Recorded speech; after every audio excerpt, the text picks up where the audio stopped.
Shalom, selamat pagi semuanya, saudara-saudaraku yang begitu sangat dikasihi oleh Tuhan kita Yesus Kristus. Semoga semuanya dalam keadaan baik-baik saja. Mari tidak berlambatan, saya akan bacakan kepada saudara-saudara ayat tema kita pada pagi hari ini yang terdapat dalam Yesaya 49 ayat 16. Demikian firman Tuhan. Lihat, aku telah melukiskan engkau di telapak tanganku, tembok-tembokmu tetap di ruang mataku. Amin. Firman Tuhan yang begitu sangat indah, bukan? Jangan pernah ragukan kasih Tuhan. Amin. Yakin bahwa Tuhan begitu sangat mengasihi Anda sekalian. Ini adalah ayat yang sangat favorit bagi saya. Bahkan seseorang pernah berkata bahwa ayat ini sanggup mengubahkan hidupnya yang dulu kacau, berantakan, rusak, akhirnya menjadi sangat berarti. Dan sanggup mengubahkan hati yang dulu keras dan pahit akhirnya menjadi lemah lembut, penuh kasih dan damai sejahtera. Pertama kali Tuhan memperkenalkan ayat ini kepadanya adalah justru ketika saat ia sedang bebal-bebalnya, sedang kasus-kasusnya, sedang menanti keputusan hukuman apa yang akan ia terima. Ketika dunia mencacinya, membencinya, menolaknya, menganggapnya rendah, justru Tuhan datang kepadanya dengan penuh kasih dengan membawa ayat ini untuknya. Sebelum ia mengetahui bahwa ada ayat yang begitu indah, ia mendengar terlebih dahulu sebuah lagu yang tulisannya sama dengan ayat tersebut, yaitu bahwa namanya terukir di telapak tangan Tuhan. Lagu itu terus terngiang-ngiang di kepalanya, dan keesokan harinya kesaksiannya di sebuah ibadah dia mendapatkan roti hidup yang berisi ayat tersebut. Dan saat itu ia sadar bahwa Tuhan benar-benar sedang berbicara kepadanya. Tuhan ingin mengingatkan kepadanya bahwa tidak peduli apa kata dunia kepadanya, tidak peduli apa yang dunia perlakukan kepadanya, kasih Tuhan tetap sama untuknya. Tuhan tidak pernah berhenti mengasihinya. Dan saat itu ia sadar bahwa ternyata ia sangat dikasihi dan berharga di dunia ini oleh karena kasih Tuhan. Dan dia tidak perlu mencari kasih dimanapun lagi dan dengan cara apapun yang sia-sia lagi. Karena kasih yang sejati itu, kasih yang begitu besar luar biasa itu, satu-satunya sumber kasih itu, dan kasih itu sendiri sudah dekat dengannya. Baginya tidak ada kasih yang dapat menyaingi kasih Tuhan seperti itu di dunia ini. Dan baginya kasih Tuhan sudah lebih dari cukup. Amin. Nah, pada pagi hari ini Tuhan ingin mengingatkan kepada Anda sekalian, kepada saya, kepada kita semua siapapun itu, bahwa Tuhan sangat mengasihi Anda sekalian. Amin. Mungkin pada saat ini ada yang merasa kosong, hampa, tidak berdaya, lemah, tidak dikasihi, tidak dihargai, bahkan ditinggalkan oleh bahkan orang-orang tercintanya sekalipun. Ingat baik satu hal ini saudara, bahwa itu tidak penting, karena yang terpenting adalah Tuhan mengasihi Anda apapun yang terjadi. Ingatlah bahwa Tuhan tidak akan pernah melupakan dan meninggalkan Anda sekalian. Sama seperti kasih seorang ibu yang akan mengorbankan apapun demi kebaikan anaknya, tidak akan pernah melupakan meninggalkan anaknya sekalipun. Begitulah juga Tuhan, bahkan lebih dari itu. Nah, dan jika ada di antara saudara sekalian yang merasa bahwa penderitaan yang Anda alami saat ini terlampau berat, dan mulai mempertanyakan kasih Tuhan terhadap hidup Anda. Mengapa? Jika Tuhan mengasihi Anda, mengapa Anda harus mengalami penderitaan seperti ini? Ingat saudara bahwa penderitaan seberat apapun yang Anda alami saat ini, di masa lalu, bahkan masa yang akan datang nanti, itu tidak akan pernah melebihi dan menyaingi, menandingi penderitaan dan kemalangan yang Tuhan pernah alami di kayu salib bagi Anda sekalian. Itu adalah hukuman yang sebenarnya untuk kita, tapi Tuhan justru menggantikan hukuman tersebut karena Dia tidak ingin kita menderita. Begitu luar biasanya kasih Tuhan atas hidup kita. Amin. Nah, kembali kepada ayat ini, pada kalimat pertama ada kata lihat. Tuhan menekankan di sini.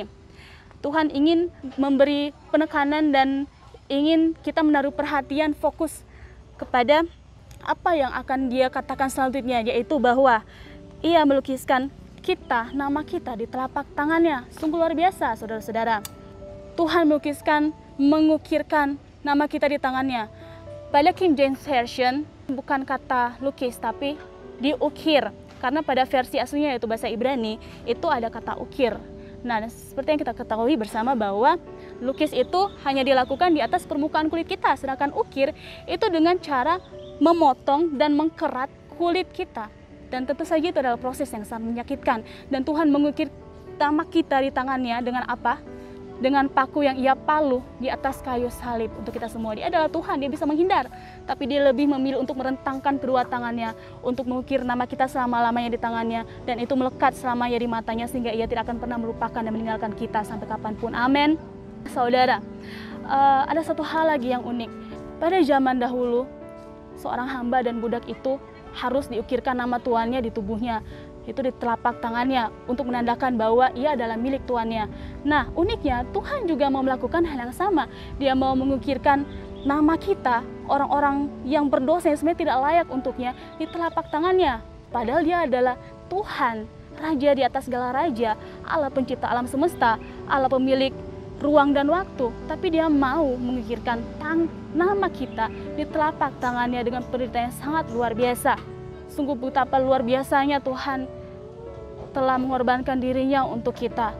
Lalu mengapa kita tidak mau taat dan setia padanya? Mengapa kita tidak mau percaya padanya, tidak mau membalas kasih-Nya kepada kita, tidak mau menyerahkan seluruh hidup kita padanya, tidak mau mengizinkan Dia masuk ke dalam hati kita, memenuhi diri kita dan menguasai hidup kita. Hanya kasih-Nya saja yang dapat menyelamatkan kita. Amin. Jadi mari saudara-saudara, jangan pernah ragukan kasih Tuhan. Tuhan hanya minta kita taat dan setia. Kita tidak akan pernah dapat membalas setiap kasih-Nya dalam kehidupan kita. Tidak akan pernah bisa. Yang kita bisa lakukan hanyalah kasihilah Dia dengan sepenuh hati kita, dengan taat dan setia melakukan setiap perintah-perintah-Nya.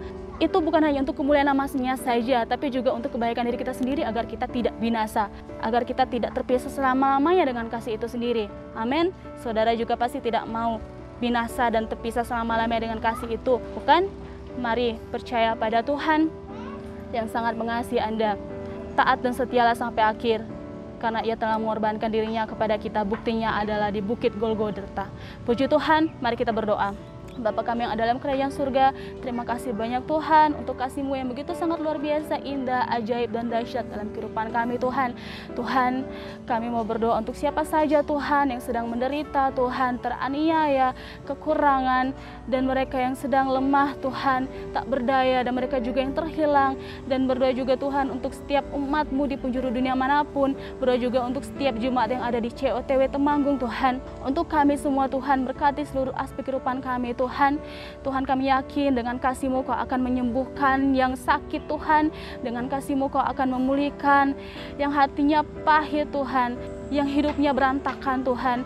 Kau dengan kasih-Mu juga Tuhan, Kau akan meringankan setiap beban orang-orang Tuhan. Kami yang berbeban berat, yang memiliki pergumulan yang sangat besar, dengan kasih-Mu juga Tuhan, Kau akan menghibur kami semua Tuhan. Dengan kasih-Mu Kau akan menyelamatkan kami, dan kami yakin Kau telah menyelamatkan kami Tuhan. Terima kasih banyak untuk segalanya Tuhan. Dengan kasih-Mu juga Tuhan, Kau akan memulihkan, menyembuhkan, dan memberkati dengan luar biasa bangsa kami yang tercinta ini, Indonesia Tuhan. Tanah air kami yang ini Tuhan. Tolong dan lindungi kami semua Tuhan, pelihara kami terus dengan penyertaan-Mu yang sempurna. Terima kasih untuk segalanya, ampuni kami terus, pulihkan kami terus, didik kami terus, mulihkan kami terus, sampai kami benar-benar indah di pemandangan-Mu. Terima kasih banyak Tuhan, di dalam nama Tuhan Yesus Kristus, haleluya, amin.